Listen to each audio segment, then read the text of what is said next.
Olá, seja muito bem-vindo a mais uma edição do HA+, o programa do Hospital de Amor que conecta você às várias áreas de atuação desta instituição. Nós vamos falar hoje sobre uma campanha de dezembro, que é de prevenção ao câncer de pele. Ainda tem muita coisa desconhecida nesse setor e nós vamos hoje falar um pouquinho sobre pesquisa científica em relação ao câncer de pele.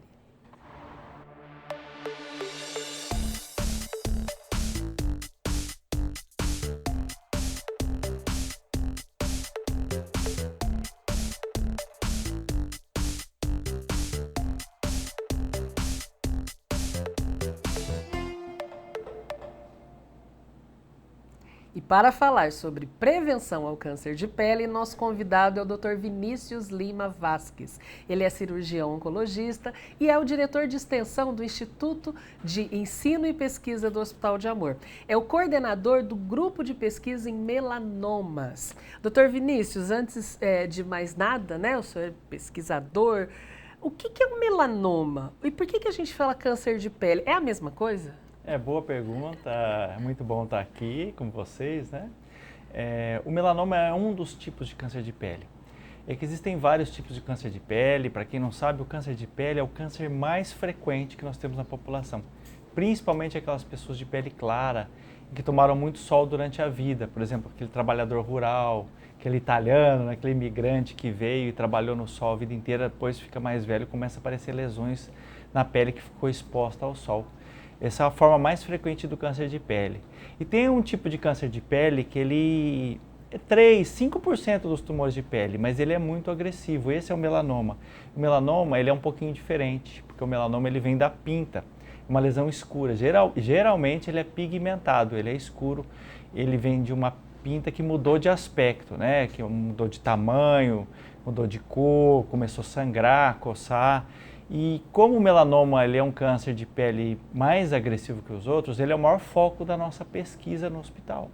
Agora, doutor, falando em câncer de pele, em pele clara, fica difícil não olhar para você e ver que você é uma pessoa de pele bem clara, né? E que se dedicou a esse tipo de estudo. De onde que veio essa sua paixão por uma área ainda tão pouco falada? Bom, na verdade, eu me formei médico e me tornei cirurgião e decidi trabalhar com oncologia, né? Então eu me especializei em cirurgião oncológico. E o que a gente nota é que o melanoma, ele é uma doença que existem poucos especialistas no mundo todo. É uma área bem específica, mas é específica e carente de quem entenda, de quem trate, quem cuide, né? Então, durante a minha evolução profissional, eu comecei a tratar desses pacientes portadores de melanoma. E a hora que eu comecei a tratar, eu comecei a ter a curiosidade de estudá-los, né? Então, quando eu resolvi me tornar um estudioso, um pesquisador, isso veio naturalmente por ser a doença que afetava os meus pacientes, né? Agora a gente tem a impressão, os leigos têm a impressão que o pesquisador é aquele cientista que fica trancadinho numa sala estudando. O médico que é um pesquisador, ele perde o contato com os pacientes? Boa pergunta. Eu acho que essa pergunta é bem interessante porque eu tenho uma visão muito prática da vida. Eu sou um pragmático. A vida é feita de práticas, né? E o pesquisador médico, eu acho que tem alguns pesquisadores médicos que deixam de ser médicos, né? Mas eu acho que a beleza é você continuar sendo médico, porque você tenta responder perguntas que façam sentido para aqueles pacientes que você cuida. Então essa que é a ideia. A ideia na pesquisa é realmente você questionar. Você fazer uma pergunta de algo que não foi respondido ainda e tentar, através de método científico, responder aquelas perguntas. E esses métodos, essa fase da pesquisa em si mesmo, né, em que a busca da resposta àquela pergunta inicial que gerou a pesquisa, como que isso é documentado? A gente tem muita curiosidade de saber. Tudo bem, nós sabemos que hoje o mundo é online e o que se fala aqui em minutos está no mundo inteiro. Mas como que é a documentação para ser aceito como pesquisa e não só um médico curioso? Isso é bem interessante porque eu lembro quando eu era estudante de medicina, que eu me formei há 26 anos, você ia pesquisar material de estudo, de algum assunto, você tinha um index médicos, era igual uma bíblia gigante que tinha item por item sem lá. Aí pedia um artigo científico para Bireme, em São Paulo, na Escola Paulista de Medicina, e depois de 40 dias chegava aquele artigo científico. Né? Fisicamente, no papel, né? Hoje em dia você põe a palavra-chave lá no buscador, como no Google Escolar, ou tem alguns buscadores específicos da área científica. Confiáveis. E você tem a busca de artigos científicos ali naquele momento, né? Mas é interessante porque a validação da pesquisa, ela é através realmente da contestação dos achados antigos com novos achados através de um método, e basicamente a pesquisa se fia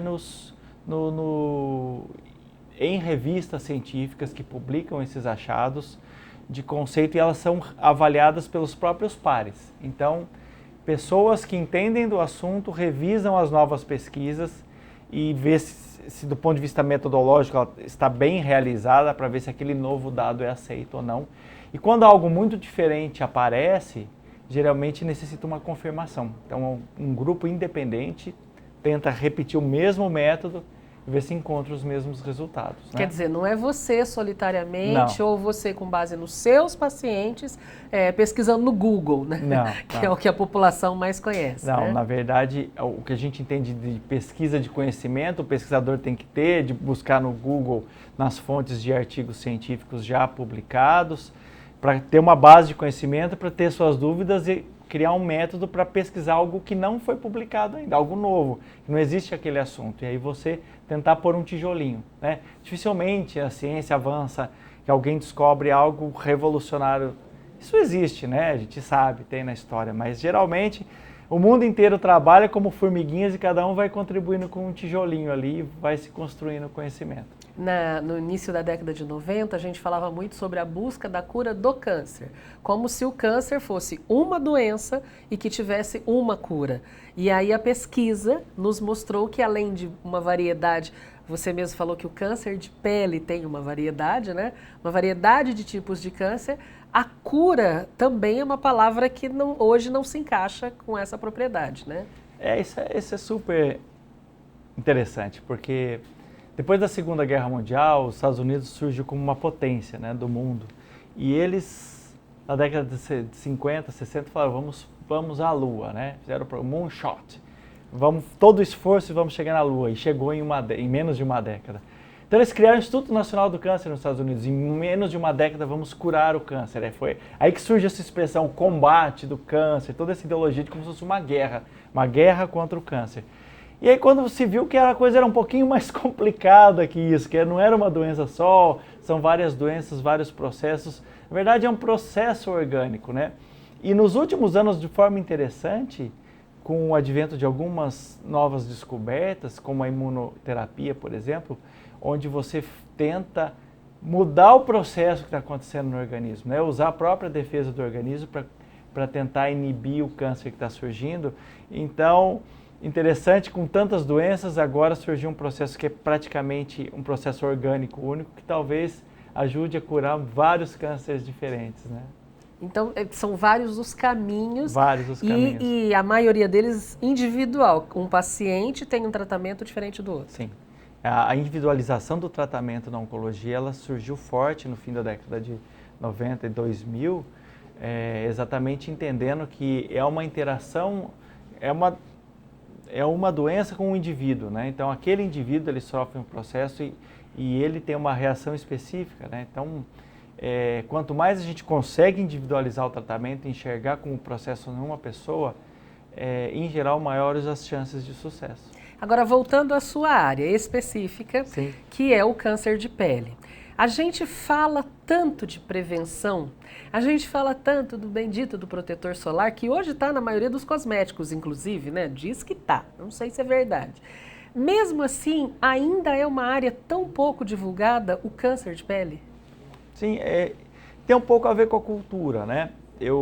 O brasileiro, praia, sol, ficar bronzeado é algo que, por mais que a gente tenta explicar sobre o câncer de pele, ainda é algo muito valorizado, né?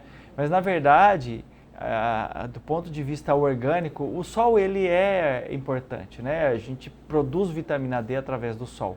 Então, é uma relação que as pessoas têm que ter com o sol, tem que ter uma relação saudável, é mais ou menos como a alimentação. Se você se alimenta de forma adequada, aquilo vai te fazer bem. Se você se alimenta, por mais que aquilo tenha energia, mas se você se alimenta de forma inadequada, vai te fazer mal. Então o sol é a mesma coisa. Tem países que tem muito pouco sol, e as pessoas são muito branquinhas, assim, é até uma adaptação que aconteceu com a humanidade, porque precisa daquele pouquinho de sol, né? E ao contrário das populações de pele escura que vieram de áreas do globo que tem muito sol, então precisa de proteção na pele. Por isso que as pessoas de pele mais escura têm menos câncer de pele, porque a melanina, que é uma proteína que ela é produzida pela célula da pele, ela protege do sol, ela segura a onda ultravioleta, que é quem causa esse mal, mas é a mesma molécula que produz a vitamina D. Então o sol ele produz vitamina D, que é importante para a gente, mas machuca a célula. Então quem é branquinho não tem essa proteção de melanina. Então o sol tem que ser só um pouquinho. E o que acontece? Nós temos muito sol nesse Brasilzão, né? E nós temos a mistura desse Brasilzão, e tem o né? povo e as pessoas mudaram de lugar. E a gente já chegou no ponto de ter a pessoa que é branquinha aparentemente, mas a hora que ela toma 15 minutos de sol, aparece que ela é bem morena, né? Porque a mistura que chegou àquela pessoa do afrodescendente com o europeu puro, que nesse país não existe, né? Virou essa nossa brasilidade. E às vezes na mesma família, o que acontece? O sol para um não é muito danoso, porque ele é mais moreno, a pele é uma mistura de afrodescendente com o europeu ali, né? E um nasce mais branquinho, o outro sai mais moreno, eu vejo na família dos irmãos. Os irmãos, né? E o que acontece? Para um o sol vai fazer menos mal, mas para o outro vai fazer muito. E existe uma regra, doutor? Então eu não vou abusar do sol, porque o sol pode realmente me prejudicar. E não é um prejuízo, e talvez isso seja uma dificuldade para a prevenção, não é um prejuízo visível a médio, curto prazo, né? E é triste porque quando aparece o prejuízo, assim, é uma coisa que geralmente não dá para consertar, a pele fica estragada, né? Se você reparar, a pessoa clarinha que toma muito sol, a área que está exposta, a pele é bem diferente da pele que está protegida, né? E isso é um processo de décadas. Então, na verdade, principalmente quem é claro, a regra básica é o seguinte, o sol, ele não pode machucar. Se o sol está machucando, é o sol, e aqui no nosso sol, das 9h30 da manhã até as 4 da tarde, o sol machuca. Para quem tem pele clara, passou mais que 10, 15 minutos, ele já começa a machucar, e esse vermelho. Machucar ficou vermelho, já está machucando. Ficou ardido, ficou vermelho, é sinal que inflamou, é uma reação inflamatória. Não abuse. Teve dano, né? Teve um machucado, o organismo vai ter que cicatrizar daquele machucado, tanto que descasca a pele, sai. Então isso aí tem que ser sempre evitado. E hoje em dia a gente tem muito recurso, né? Você mesmo falou, tem protetor solar, tem uns que são mais cheirosos, mais isso, mais aquilo, mas assim, tem para todos os gostos, né? E proteção de vestuário, as roupas melhoraram bastante também, né? Tem isso também, eu gostei dessa linha, a gente vai falar daqui a pouquinho. Nós vamos para o intervalo, mas é muito rápido, continue com a gente volta já já.